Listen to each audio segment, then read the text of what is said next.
Hello everyone.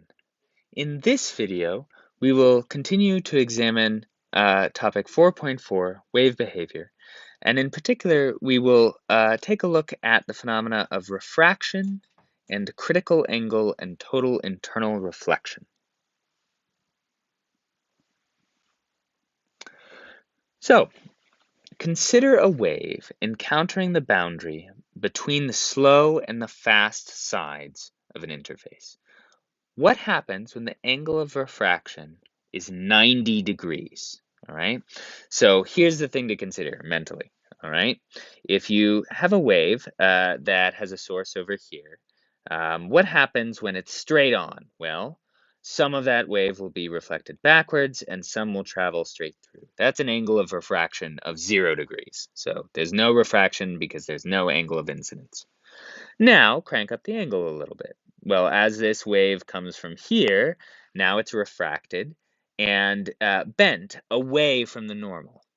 And so our serious question here, our significant question here is what happens when that angle of refraction, right, it's bent away from the normal, gets so big that it lines up with the medium itself? In other words, what happens when that angle of refraction is exactly 90 degrees? So we imagine the light coming here, traveling to this point, and then it is refracted right along that boundary. Well, the answer is that that is known as the critical angle. Okay, so that particular angle is special. It's known as the critical angle. And it's the angle at which you get a phenomenon called total internal reflection. And the idea is that any wave going from the slow to a fast side, where the angle of refraction would be bigger than 90 degrees, is totally and completely reflected inwards. So the amount of the wave that is reflected increases from here to here until finally all of it is reflected at the critical angle. And total internal reflection is our name for when the angle of refraction is greater than 90 degrees. Then all the incoming light is reflected. Notice that this is only true going from the slow to the fast. This does not happen going from fast to slow, because if a wave travels from a fast to a slow medium, it bends towards the normal rather than away from it. We define that angle as the critical angle, theta c, and this has tremendous amounts of use in particular circumstances. Of note are the use of optical fibers. So sort of modern Google Fiber or any optical fiber technology relies on laser light to convey signals and messages. Laser light travels faster than electric signals, although not tremendously so. They both travel fast, but faster. And so if with an optical fiber, if you send some laser in, it will always be sort of at a shallow enough angle to undergo total internal reflection. And so that light, which you send in at whatever angle you like, can then go into the optical fiber, and that optical fiber, as long as there is not an extreme enough bend, right? That's really important. If the fiber is super bent, this won't work.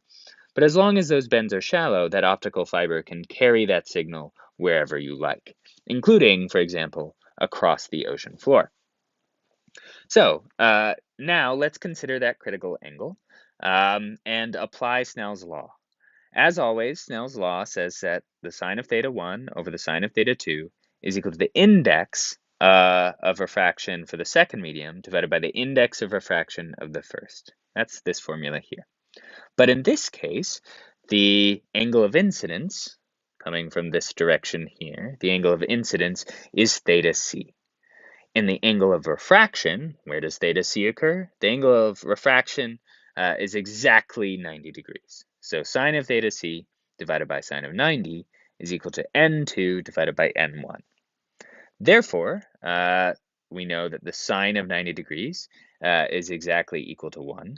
And so theta c is equal to the arc sine, sine of the negative 1, of n2 over n1. That is the angle, or the critical angle, is equal to the arc sine of N2 over N1.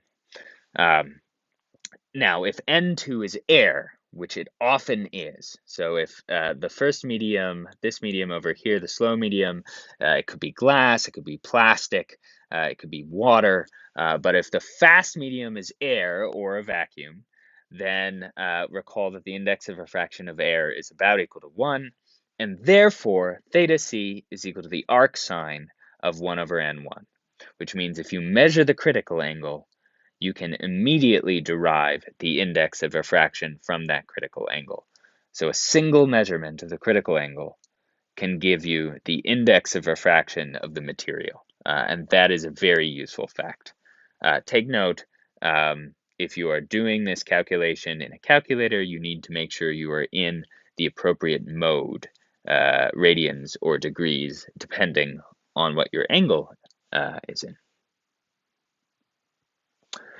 Make sure you work through this particular problem here.